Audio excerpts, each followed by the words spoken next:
Does your WordPress contact form still look like this? Yikes. Boring. You gotta level up, man. It's 2025. This is what your forms should be looking like. They look good.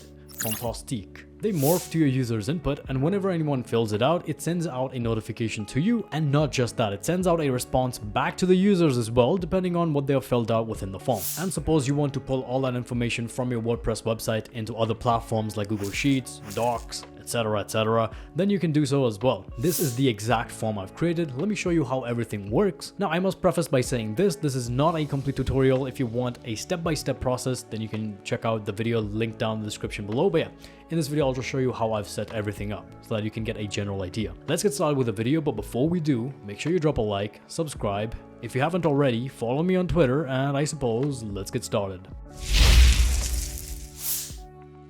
Alright, ladies and gentlemen, here we are within the computer screen, and this right here is the form that I'm talking about, right? I just created this random website, and here I've implemented the form. Now this form, it looks pretty good, right? It goes with the website's aesthetic. Now I've created this form as an all-rounder kind of form, like all-in-one kind of form, right? So suppose there is a product company and they want this contact form to be the one and only form for users that are reaching out for technical errors, people that want to learn more about the products. If people are having payment issues, they can reach out to just this single form, and whatever else you want to add here, you can. But yeah, this is what the form is looking like. It looks pretty good, right? I'll show you its functionality first. So suppose I were to fill this out, just type in Sid, right? My email, and I'll just give out my random phone. And suppose I was reaching out for technical errors. Now I'll choose what product I'm having an issue with here. Blaster 4000, Blaster 5000, Blaster 6000.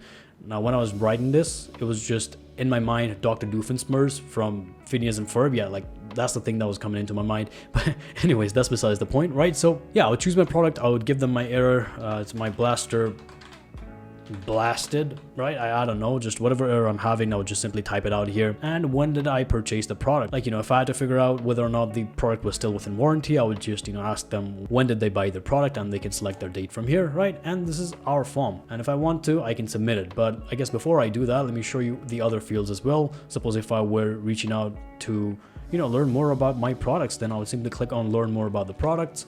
Blaster 4000, I want to learn more about this product. Maybe I'm reaching out so that I can install like 20 of these within my hospital or something. I don't know, right? I can just ask them specific questions in here, and I've got this description here as well. Suppose I bought one of their products, but I'm having payment issues, like maybe my payment did not go through or my order is on hold. Then I can, give them my order number. I can explain what the issue is. I can give them my payment screenshot, and they can reach out to me, or this product company can reach out to the customer. So yeah, this is the sort of form we have here. And this is just the front end, all right? In the back end, more amazing things will happen. So as soon as I submit this form, so a few things will happen. One of them being, it sends out an email to the admin. So suppose you're the one who has the website, right? It sends out a notification email to you, basically telling you, hey, this XYZ person has filled out this form. You'll get an email, and not just you gets an email. The user that has filled out the form gets an instant email back as well, depending on what they've filled out within the form. Like here, I reached out for technical errors within my product, right? So the message says, hey, thank you for reaching out regarding the technical issues you're facing with our product. Our team will reach out to you soon. For the time being, this is the information you filled out, and it shows them the information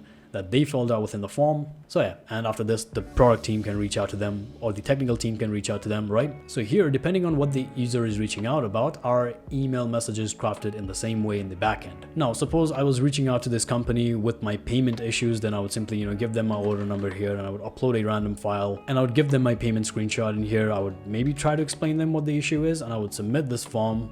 Now, guess what? If I go back within my mail pit here, you'll see your payment issue support request. So before it was technical issues, now it's our payment issues. Hey, thank you for reaching out regarding the payment issue you're facing. Our team will reach out to you ASAP. Thank you for your patience, and they can view whatever information they have uploaded within the form. Now, same is going to happen for your product queries as well, or your sales queries, whatever you want to call it, right? So suppose I fill out the form normally. Let me just choose learn more about the products and choose a product. Like suppose I want to learn about the Blaster 5000, and I would ask them some questions here, and I would submit this form. So there you go, the form has been submitted. Now I've also done something more interesting here, and that is, like, you'll get your mail, like your fine crafted mail, depending on what the user is reaching out for. Like here, this is a sales message. So I said, thank you for reaching out, wanting to know about the product Blaster 5000, right? Our team will reach out to your given phone number, and this is the phone number that the user entered.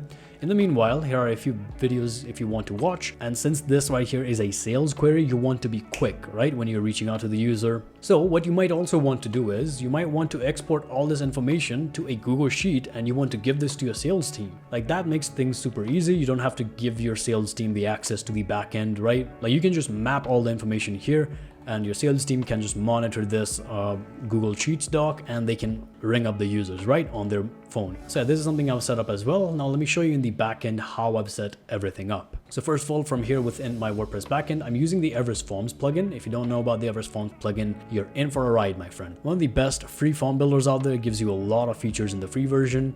Now, of course, for this video, I've used a lot of advanced features, so you're gonna need the premium version of this plugin. But yeah, from within this plugin, I simply went ahead and I created a new form. So this right here is the boring contact form that I showed you before. It was just like, name, email, subject, message, submit, nothing really happens.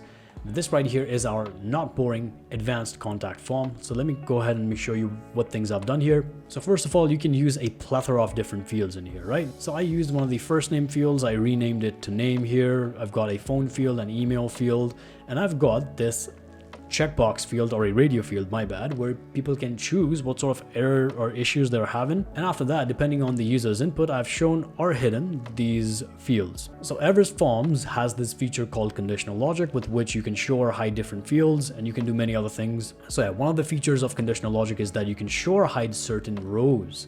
So I've created a new row, right?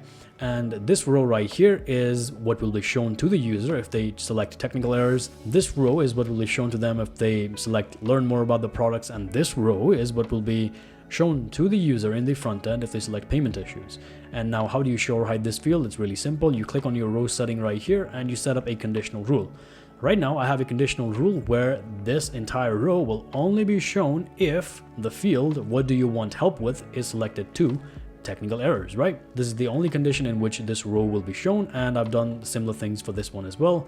This row will be shown only if learn more about the products has been selected in our what do you want help with field, and the same goes for the third one. So this is what I've done, and the result of that is pretty simple. If I click on technical errors here, this is what will be shown. Learn more about the products, then this is what will be shown, and payment issues, then this is what will be shown, right? Very simple stuff. Now let me show you the email settings as well. If I go back within settings here within email, then you can see I've got 4 different kinds of email set up. Now first one is the admin notification. This is sent to the admin of the website, right? This will be sent out to the admin like a notification, like, hey, someone has filled out the form, check out. And the message simply renders all the different fields that the user has filled out, so the admin can quickly review it. And let me show you what it's going to look like. It is the same one I showed you before. It just says new form entry, a not boring contact form. That's the name of my form.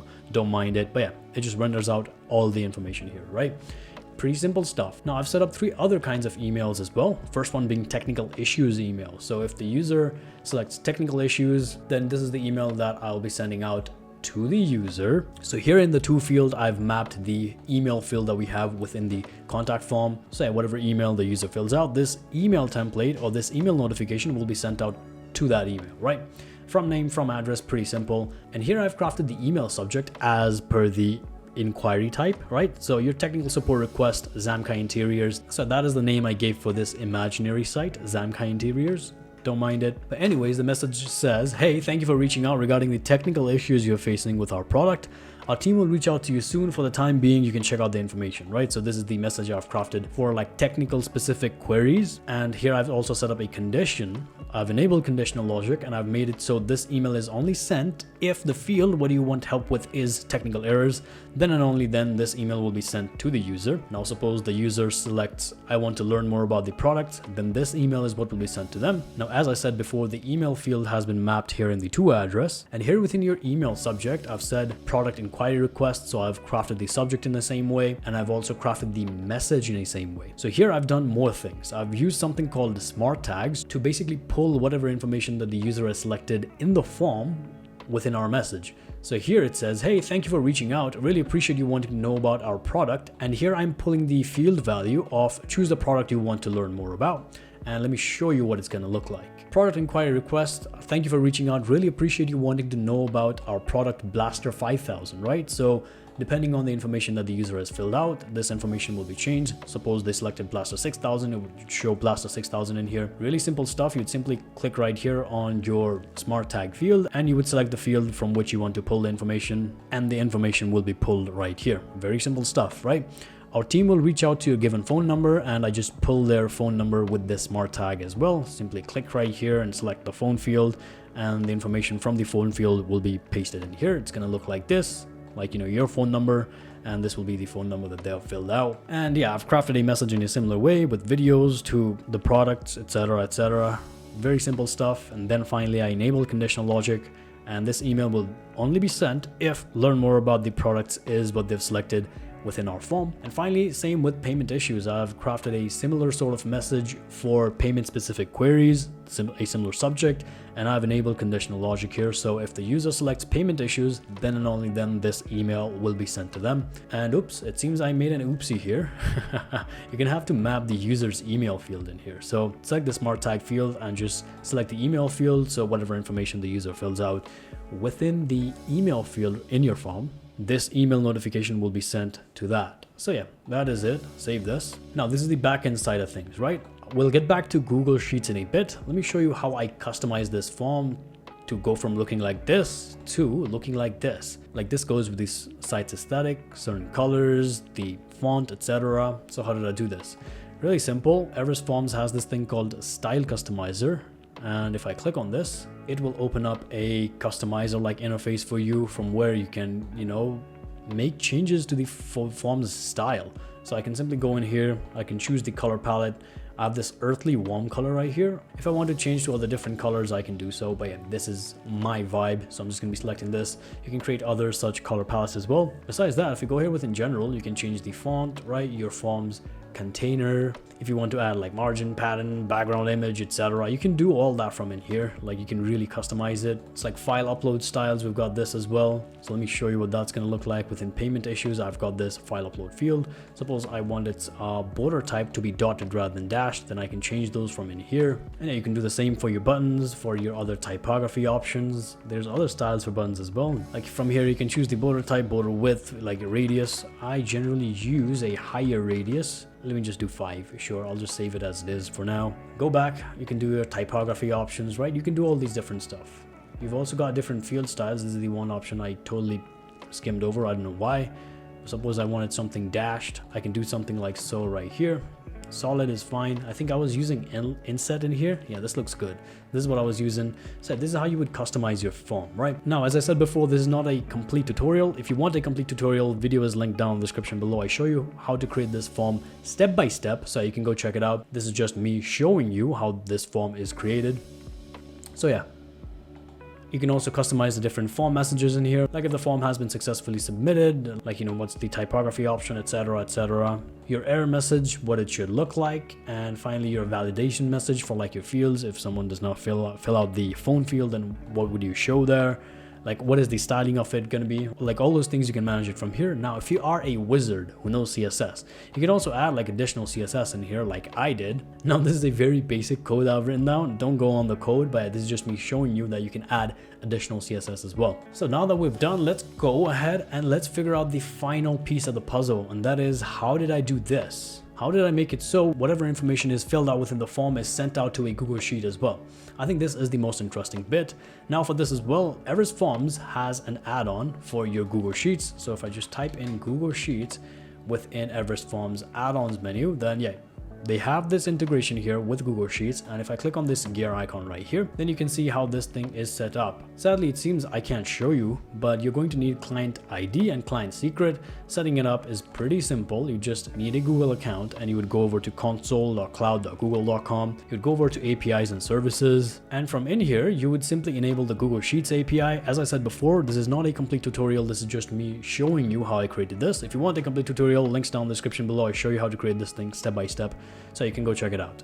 And from in here, I basically went within credentials.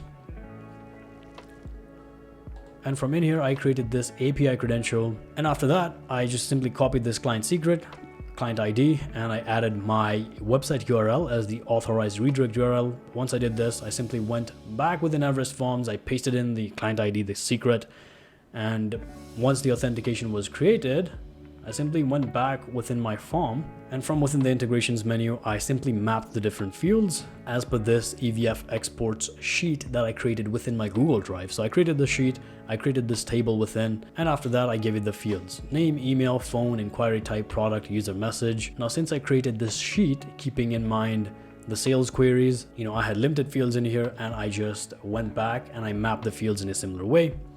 It seems I did not map the phone field. That's my bad. Let me save it. But anyways, yeah, I just selected the spreadsheet. I selected the sheet within the spreadsheet, sheet 1, that you can see right here. You can create multiple such sheets, right? And here you can see these are the different list fields from the table that we've created. And I've finally used conditional logic here as well. So the data are only sent to this Google Sheet if what you want help with is learn more about the products, sales queries, just like I said before. And this is how I set everything up. Very simple stuff, I know. If you want to create a similar search form, then if you are technical enough, I think this video is enough to show you how things are done. There's documentation, but if you want step-by-step video, then links down below, you can go check it out. And yeah, I suppose that's about it. So I hope you guys enjoyed that video. If you did, drop a like, subscribe. The full tutorial, a step-by-step tutorial on how to create this form. Everything from customizing it, the fields, the conditional logic, the Google API and stuff like that. Everything, step-by-step tutorial down in the description below. Make sure you check it out. And yeah, I'm Sid. If you haven't already, follow me on Twitter. And I suppose that's about it for this video. I'll see you whenever I'll see you. Take care.